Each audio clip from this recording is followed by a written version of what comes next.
right, we're going to talk about, the upper register, how to build the upper register. This is like everybody wants to know about this stuff.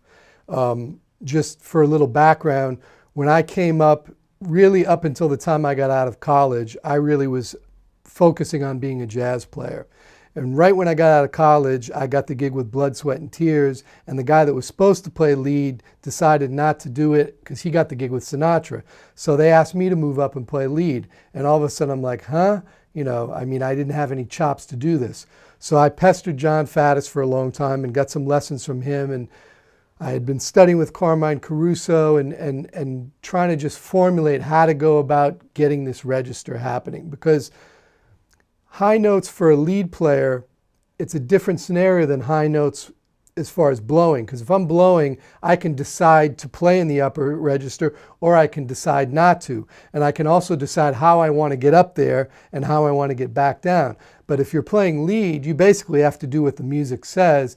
And most of the time, you're going to have to play high where it's the least convenient time for you to do so. At the end of a tune when you're tired, or you have to play a shout chorus, and at the end you have to play a high note, and the leader of the band's not a trumpet player, he's a piano player, so he has no idea that you have to hold your breath, and he's doing this, and you're dying, and all this kind of stuff that lead players suffer through. So the thing about playing high notes, and it ties into the previous thing that I talked about with warming up, is that if your lips are not familiar with where those notes are, then you can blow your brains out and the note is not going to come out.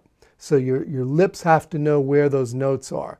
And you also physiologically have to prepare yourself in a real systematic way to not only being able to play up there, but being able to stay up there and maintain strength. In that way, it's not dissimilar to the way people use strength training exercises. Because what happens is you put 100 pounds on the barbell and you do bench presses and you get to number 8 and all of a sudden, you're shaking like this and you can barely get it out. Well, that's like you can play up to high C and then you go to a D and it's kind of coming out and then you get to an E and it's barely coming out. That E barely coming out is the same thing as the guy with the barbell on the 9th time and he's shaking. But he does it, then he rests, maybe a day or something, then he goes back again. Well, now 8, 9 is easy, 10 is even easy. So what does he have to do? He has to put a little more weight on. And now he's shaking again. Same thing with playing high. You get up to the D, you get to the E, you're shaking on the E, it's just barely coming out. Okay, you stop there, you go back again, the E's now coming.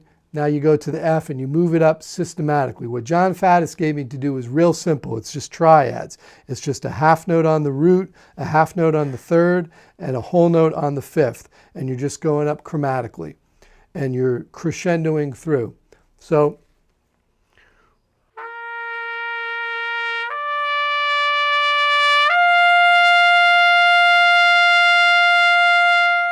then I stop, and he would have me play a low G.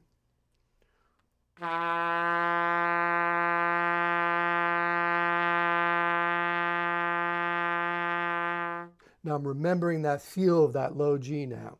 Now I'm going up a half step.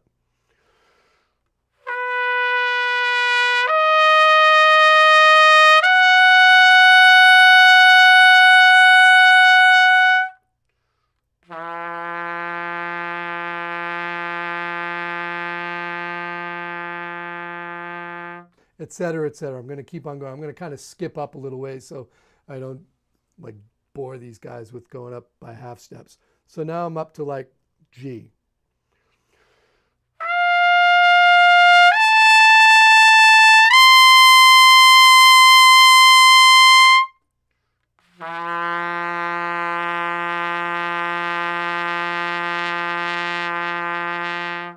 Notice every time I'm going back to that low G, I'm doing a breath start on the low G. I'm not tonguing the low G because what that's going to do is bring the aperture back into focus again. I want to have this aperture always in focus so when I go into the upper register, my lips aren't spread all apart. If my lips are spread apart, what's going to happen is I'm going to go and air is going to come out. No sound's going to come out.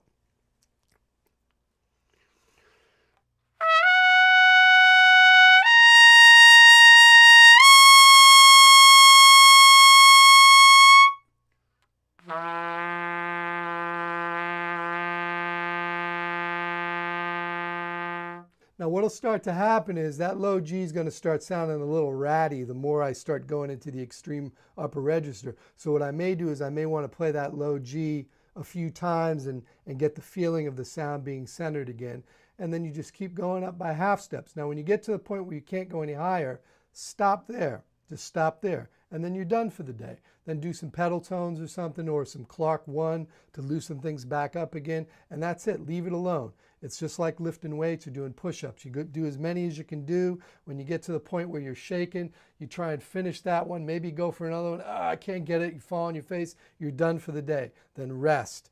And then systematically, little by little, increase the amount of range that you can get. Now the important thing is this, and you noticed maybe on the last one that I did, when I got to the high E flat, I put a little vibrato on it.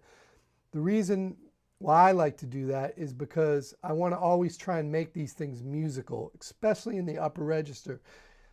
Unfortunately, there's a real tendency for it to turn into like just gladiator trumpet where musicality just goes out the window. If you listen to the great lead trumpet players, if you listen to Snooky Young, if you listen to Conrad Gazzo, Al Porcino, Buddy Childers, Euan Racy, the list goes on and on. If you listen to the great ones, Bob Milliken, the one thing that they all have in common is that when they're playing up there, it's swinging and it's beautiful. And that's what you want. Lead trumpet means that you're leading the band in terms of time feel, in terms of phrasing, in terms of sound concept. Yes, you do have to play high notes, but just high notes without all that other stuff, you're not going to get hired for the gigs. The guy that has the high notes that also has all those other things, those are the guys that are busy, and those are the guys you should want to emulate.